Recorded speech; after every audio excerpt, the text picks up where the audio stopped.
Hola hermanos, la predicación de hoy se titula La regeneración y el cambio de perspectiva. Ser y hacer discípulos, esa es nuestra misión, ya lo saben. Y también saben que no es algo que nosotros hayamos implementado, es simplemente el seguir el mandato de nuestro Señor Jesucristo para su iglesia. Después de 4 meses y medio de ausencia, regresamos al templo. Y durante 5 semanas presentamos una serie de predicaciones que se encaminaron al hacer discípulos. Terminamos esta pequeña serie haciendo una convocatoria para asumir el compromiso a este trabajo. No todos respondieron.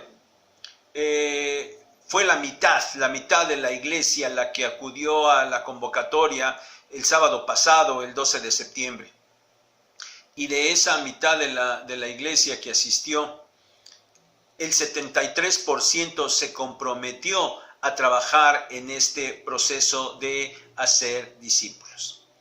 Hermanos, este porcentaje arroja para toda la iglesia que solo el 37% de ustedes respondió al compromiso. Faltan muchos por añadirse, pero nosotros esperamos que conforme el tiempo vaya pasando y con la inercia y el empuje de ese 37% y sobre todo con la ayuda de nuestro Dios, pues los demás también se vayan sumando a la misión que, como dijimos, no es opcional, es un mandato del Señor. Y miren, aunque por el momento vamos a enfocarnos en otros temas, no dejaremos de estar poniendo el dedo sobre el renglón. Entonces, mis hermanos, ya trabajamos en una de las dos partes de nuestra misión. Ya trabajamos en el hacer discípulos. Y a partir del domingo anterior hemos empezado con la otra parte, la de ser discípulos.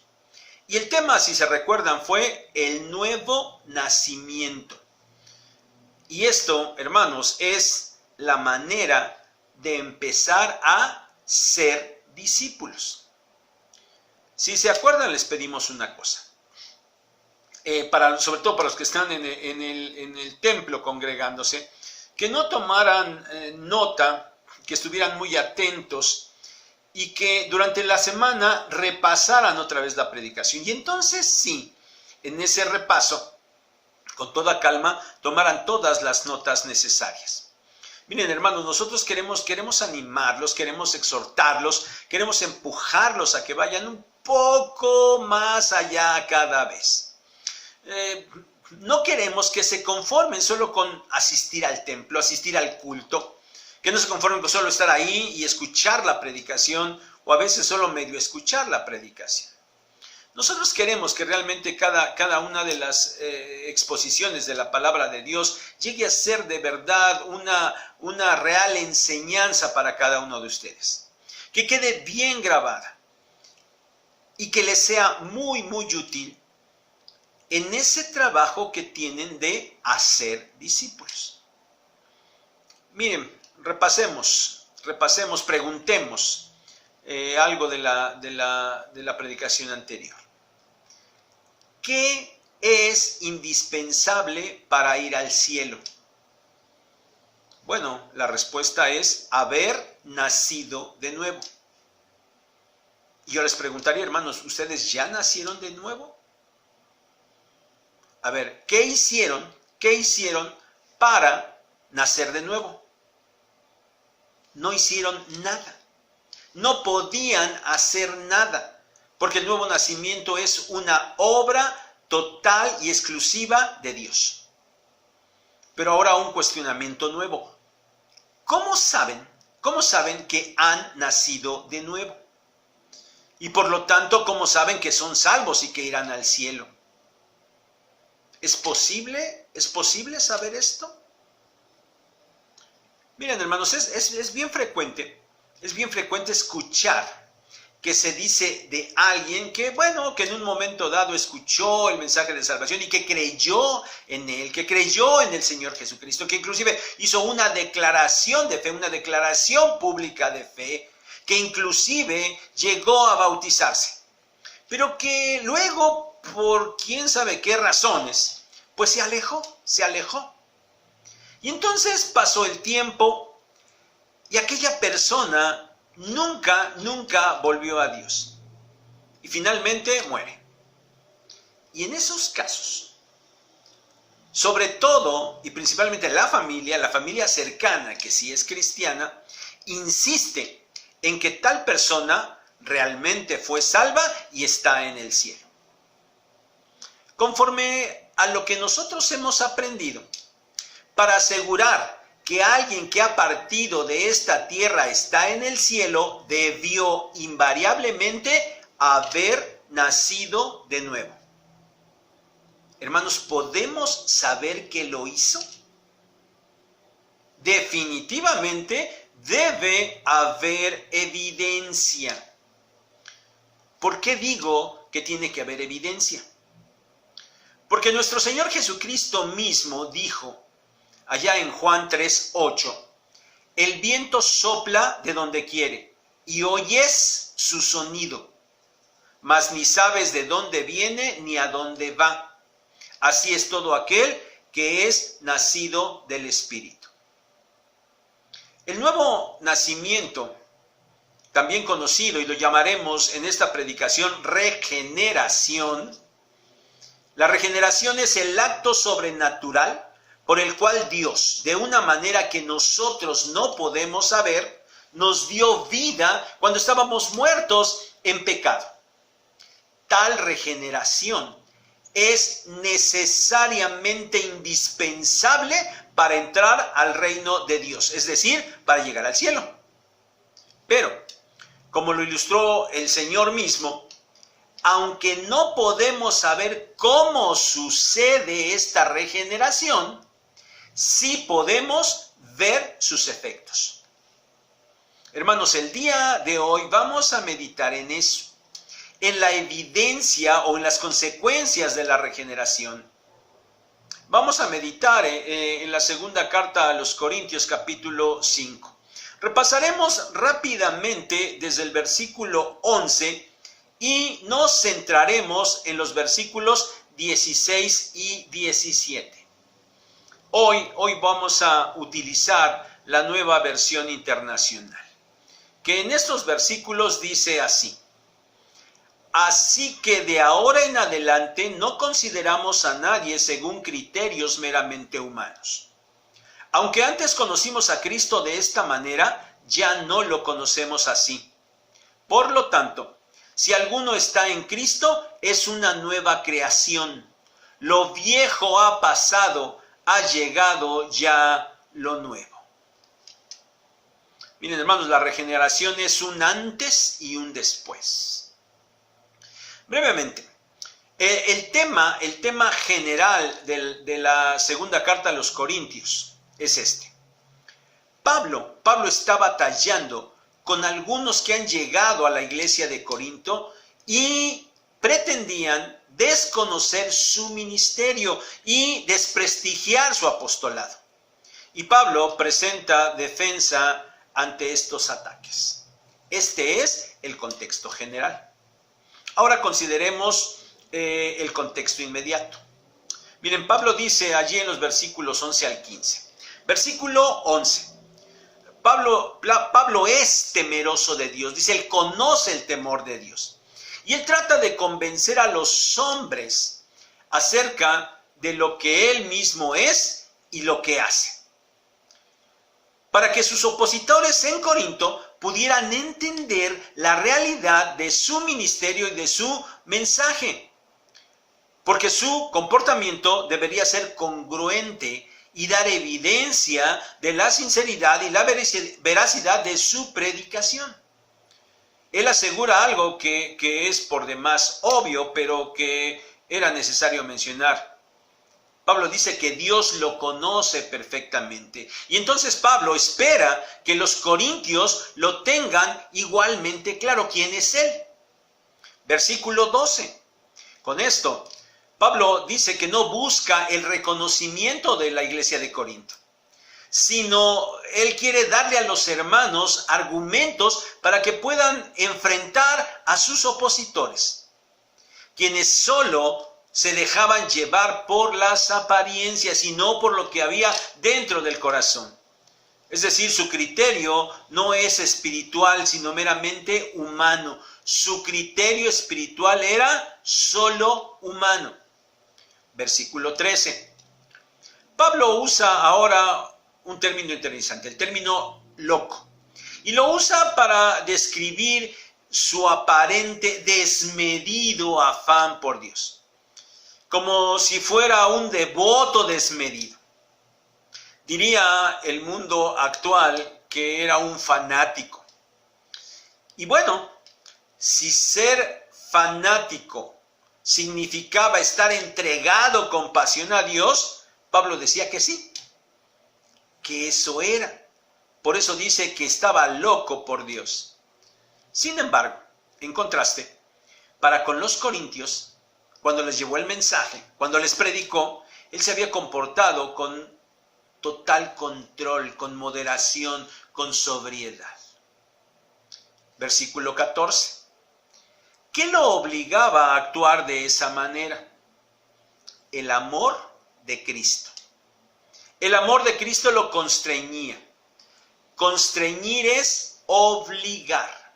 Y se refiere a una presión que es la causa de la acción.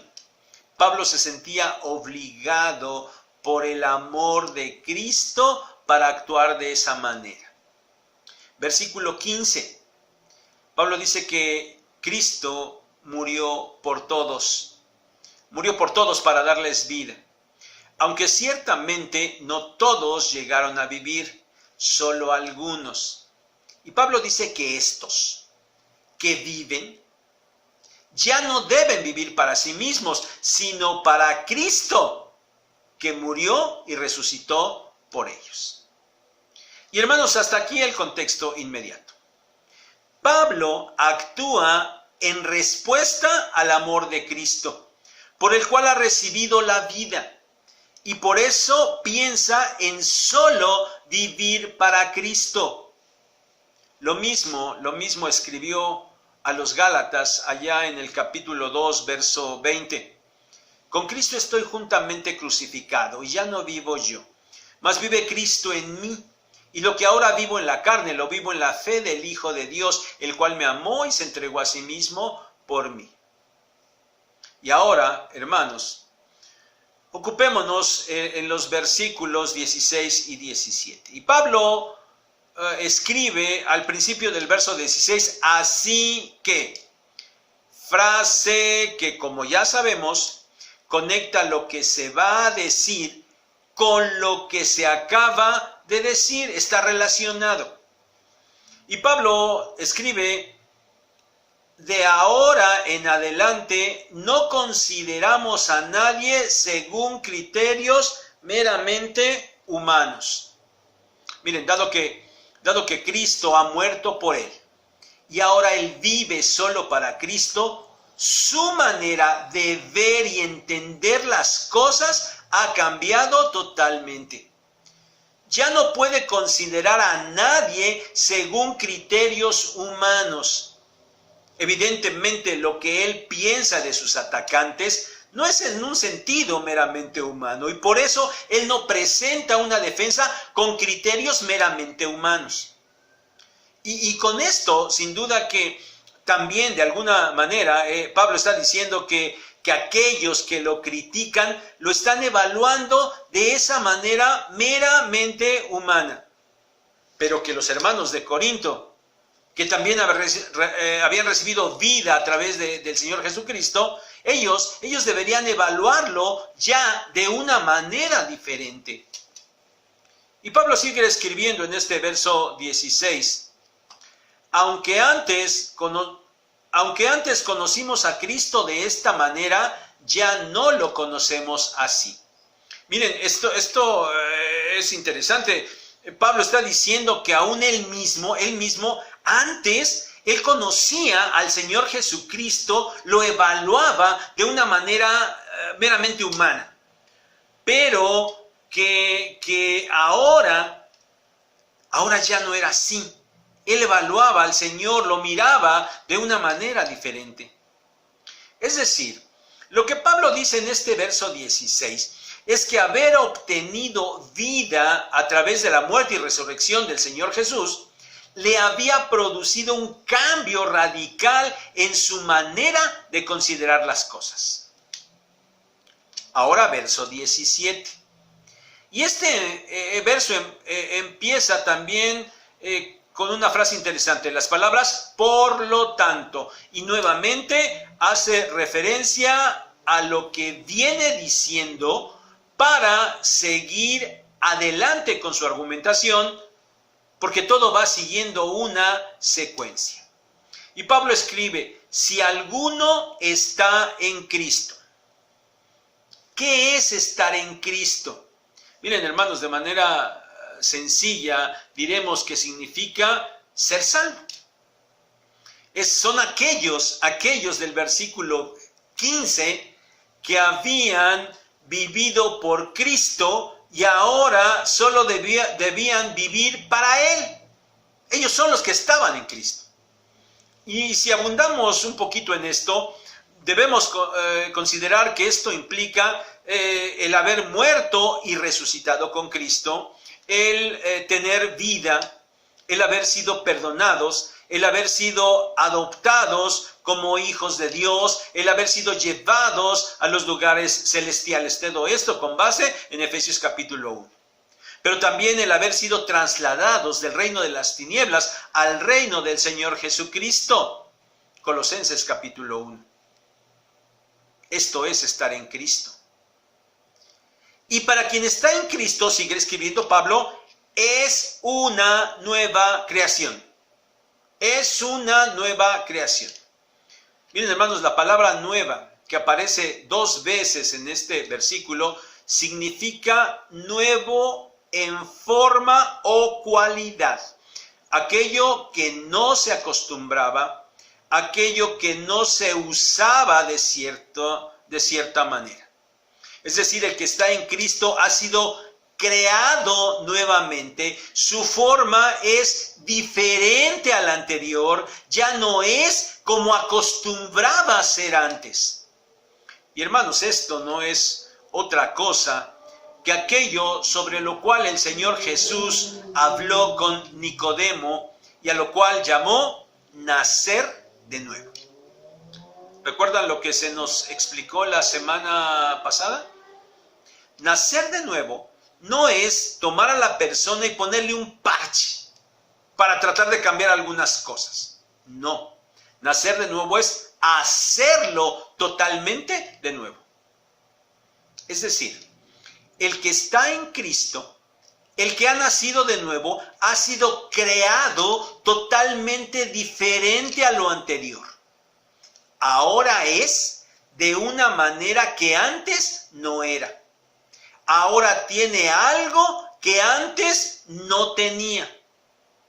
Esto es la regeneración o el nuevo nacimiento. Y Pablo termina este versículo 17 diciendo que por ser una nueva creación, lo viejo ha pasado, ha llegado ya lo nuevo.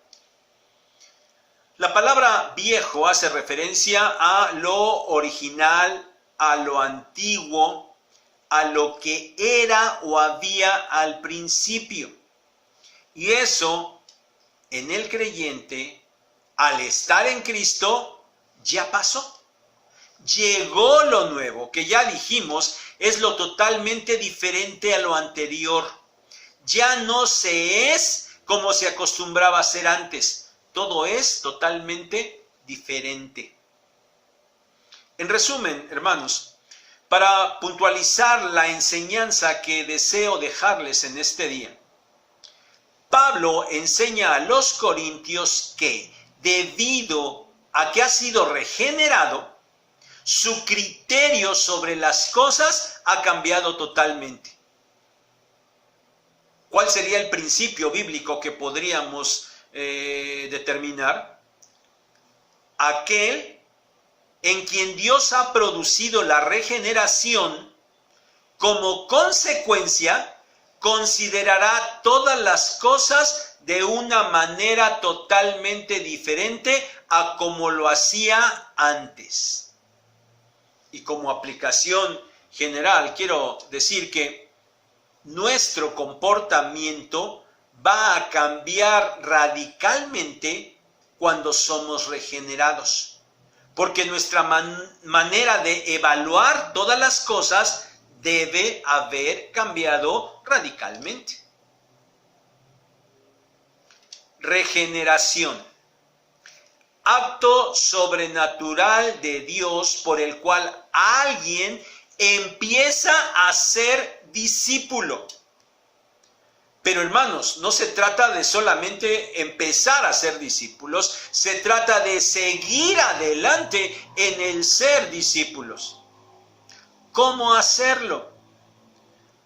Pues lo haremos basados en la consecuencia de la regeneración, que es el cambio total de perspectiva, tal como lo hemos considerado hasta aquí en el estudio de este pasaje de 2 Corintios 5, 16 y 17.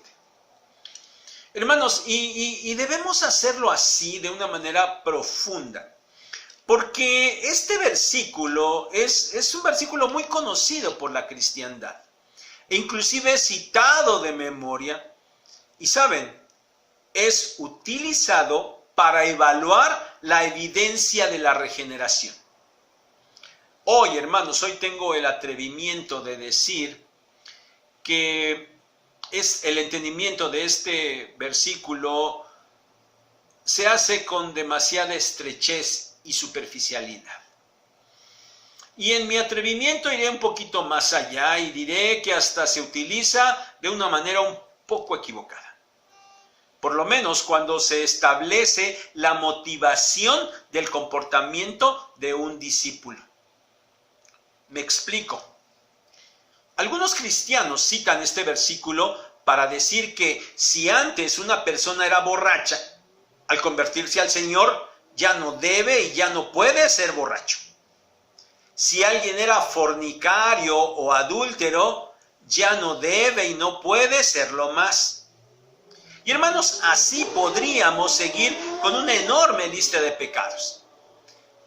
Y en esa lista, algunos llegan al punto extremo de decir que, dado que ya las cosas viejas pasaron, si alguien ha sido regenerado, entonces ya no puede ni siquiera ver televisión, ir al cine ni escuchar música. Por eso, hermanos, es que yo digo que este pensamiento es estrecho, superficial y hasta un tanto falso. Porque saben, aunque lo nieguen, quienes así opinan estarían diciendo que un cristiano ya no peca. Pero cuando se aborda este tema, la verdad es que no se atreven a llegar a tanto, y está bien, porque 1 de Juan 1:8 dice todo lo contrario. Pero cuando hacen esto, cuando determinan lo que está bien y lo que está mal, lo correcto y lo incorrecto, miren, invariablemente llegan a hacer una categorización de pecados. Es decir, no está permitido emborracharse. No está permitido tener relaciones sexuales fuera del matrimonio, pero tampoco está permitido ir al cine, ver la tele ni escuchar música. El punto es que la cuestión es totalmente subjetiva, porque la lista de pecados no permitidos depende de aquel que la está elaborando, basándose en 2 Corintios 5:17 de una manera muy superficial. El problema llega cuando entra en escena, por ejemplo, la mentira, que por ser un pecado tampoco debería estar en la boca de ningún cristiano. Sin embargo, todos reconocerán que evitarla es poco menos que imposible. Y entonces, ¿qué haremos con la mentira? Bueno, pues entonces catalogarla como un pecado menor. Hermanos, hay una realidad. Un cristiano no va a dejar de pecar mientras esté en este cuerpo contaminado por el pecado. Lo que sí va a hacer es dejar de practicar y de gozar el pecado. De tal manera que cuando el cristiano que no puede evitarlo llegue a pecar, lo que él sentirá en lugar de gozo será una tremenda tristeza y una tremenda carga, y lo cual deberá llevarlo a desear aferrarse cada vez más al Señor. Entonces, hermanos, si esa que hemos explicado brevemente no es la aplicación más adecuada de 2 Corintios 5, 16 y 17, consideremos ahora un enfoque diferente, que sin duda nos llevará a la conclusión de que efectivamente un verdadero creyente, por estar en Cristo, dejará todas esas cosas que hemos mencionado, pero por una razón más profunda. Y no por la simpleza de hacer una lista de cosas prohibidas. Para esto, hermanos, recordemos el principio establecido. Aquel en quien Dios ha producido la regeneración, como consecuencia, considerará todas las cosas de una manera totalmente diferente a como lo hacía antes, estando muerto en pecado. Ahora, hermanos, con esto establezcamos que de manera natural, quien ha nacido de nuevo cambiará su criterio de evaluar todas las cosas. Y esto incluye personas, pensamientos, cosas y situaciones. Su evaluación ya no será bajo criterios humanos, propios de una naturaleza caída en pecado y acordes a un mundo pecador. Esa sería la manera vieja de pensar. Ahora, por estar en Cristo, los criterios de evaluación y por tanto, en consecuencia, la manera de actuar van a estar definidos bajo un criterio espiritual, de acuerdo al pensamiento del Señor. Hermanos, esto es un cambio total del sistema de valores, de las prioridades, de las creencias, de las cosas que se aman, de los planes de vida. Por eso, nadie que realmente ha sido regenerado puede seguir comportándose de acuerdo a los criterios, las costumbres y los gustos del mundo, como antes lo hacía, sino ahora bajo los criterios de la nueva creación. Pero lo hará de una manera natural y no por el simplista pensamiento de seguir una lista de prohibiciones. Miren, un ejemplo, solo uno. Los cristianos y las fiestas. En un extremo, el pensamiento superficial legalista que diría, está prohibido y punto, no hay más. En el otro extremo, el pensamiento libertino que presume de madurez y que diría, no hay problema, ¿qué tiene de malo? No tiene nada de malo siempre y cuando yo no, y entonces le empieza a poner diferentes límites.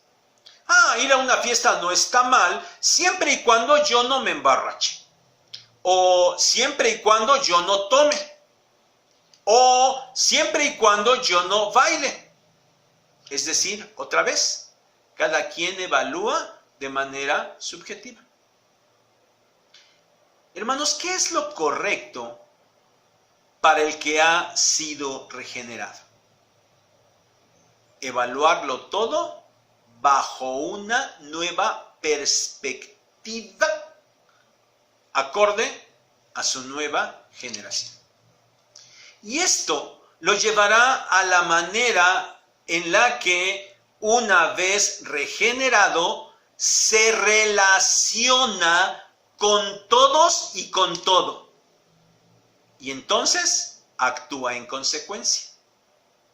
Hermanos, la respuesta no es un simple sí está permitido o no está permitido, o hasta dónde está permitido. La respuesta es el resultado de cómo, en su nueva forma de ser, se debe relacionar con cada una de esas cosas. Hermanos, cada uno de nosotros debe pensar así. ¿Cómo era mi vieja relación con Dios? ¿Y cómo es mi nueva relación con Dios? Y lo evalúo todo a la luz de esta relación y actúo en consecuencia. ¿Cómo era mi vieja manera de relacionarme con el mundo? ¿Y cómo debe ser mi nueva forma de relacionarme con el mundo? Y entonces lo evalúo todo a la luz de esta manera correcta de relacionarme con el mundo y entonces actúo en consecuencia. Y lo mismo pasa con mi relación con mi familia, mi relación con el gobierno y mi relación con los hermanos de la iglesia. Hermanos, la regeneración produce una nueva manera de evaluar mi forma de relacionarme con todo. Mis amados hermanos, este es el enfoque que nosotros le daremos al ser discípulos. Y por eso, de aquí en adelante, las predicaciones estarán encaminadas al cómo ser discípulos, reflexionando cada semana en cómo nos debemos relacionar con Dios, con el mundo, con la familia, con el gobierno y con los hermanos de la iglesia. Un cristiano verdadero que ha llegado a serlo por haber nacido de nuevo, por haber sido regenerado por Dios, debe actuar en consecuencia y tiene que hacerlo basado en una nueva forma de evaluar todas las cosas.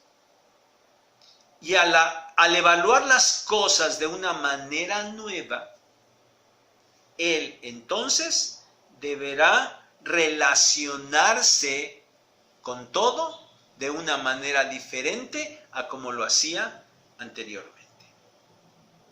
No olviden esto. Que Dios los bendiga.